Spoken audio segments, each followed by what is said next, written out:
siya, aalis ako mamaya. At baka namang ikaw hanapin mo ako pagdating. Aha. Sige. Ito na po ba yung ako? O sige po. Sige po. Aalis ka pala po, ma. Sige po. Hakto alis din po ako. Habayaan nyo, ma'am. Sige.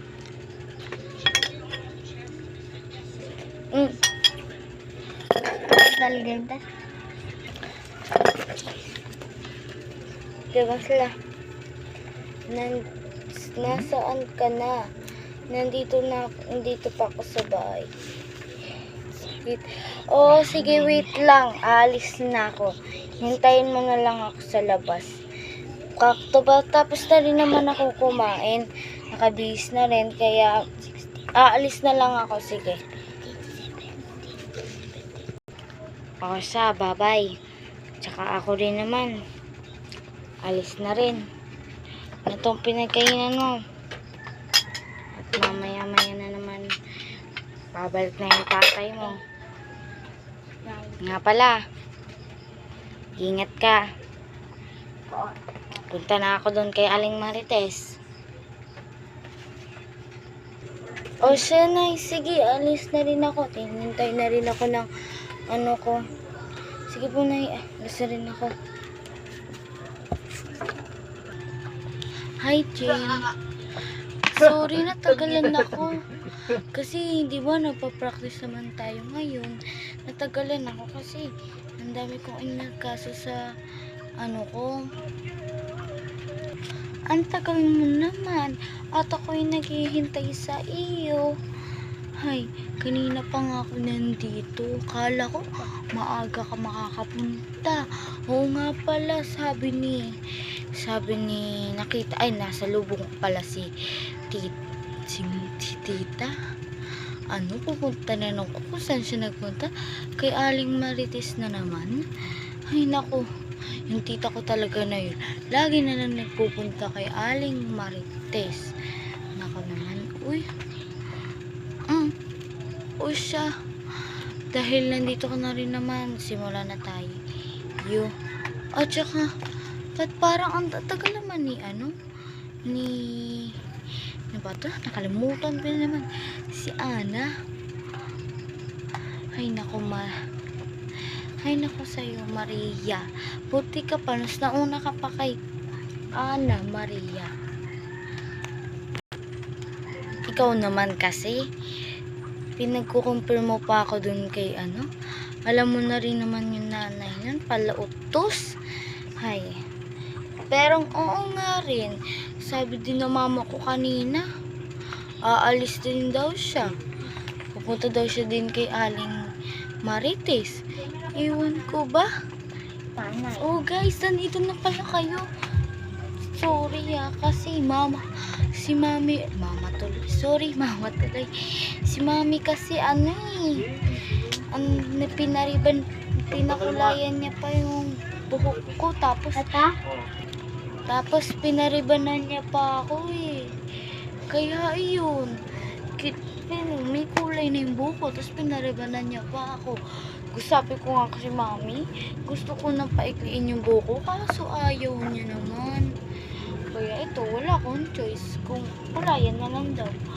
Pero maganda naman yung kulay niya, diba? Kasi kala ko hindi kulay ganda. Sabi naman daw niya, maganda. Ay, at saka nga pala, ano daw ba yung gagawin natin thesis? Diba 3 lang pala tayo nun? Oo, 3 lang daw tayo, kaya mag-uusap muna tayong 3. Kasi nga, alam nyo naman, hindi daw tayo makapagawa ng mga assignment dahil nga sa mga problema. At ba't palagi ka bang naghawak ng cellphone? Paano magsimula na pag-cellphone ng cellphone? Ay nako, akin na nga itong suklay ko. Naka-stress ka. Ay. Kumari. Take 2. Kumari, nandito ka na pala at sim din tayo ng damit. At ako'y natagalan dahil sa aking anak. Baka naman hanapin na naman ang dahil ano naman siya dyan. Ang nga pala kumare, hindi ko pala alam ano gagawin natin. Kumare, nga ulit ba gagawin natin? Ay talaga talaga tayo yung mag-ising ng damit. Eh syempre naman Zumba. At saka si madam nagpili nito kaya gusto niya ng Zumba tayo. Ay naku sa'yo, di ka talaga makano, kalimutin ka na talaga. Kung ako sa'yo, magpaano ka na para makarinig ka naman at makalimot ka. Ay, puro kalimutan, ay kalimut ng kalimut. Oo nga pala, yung anak mo pala, nakita ko malis Saan nagpunta yun? Ay, sorry, nakalimutan ko, magsusumba pala tayo. Anak ko, anak ko pala, nagpunta yun dun sa school nila at sabi nila may practice daw sila at nagmi-meeting pa nga ata. Ay nako, hindi ko ba alam dun. At saka naka-black pa siya. Ay nako, parang multo.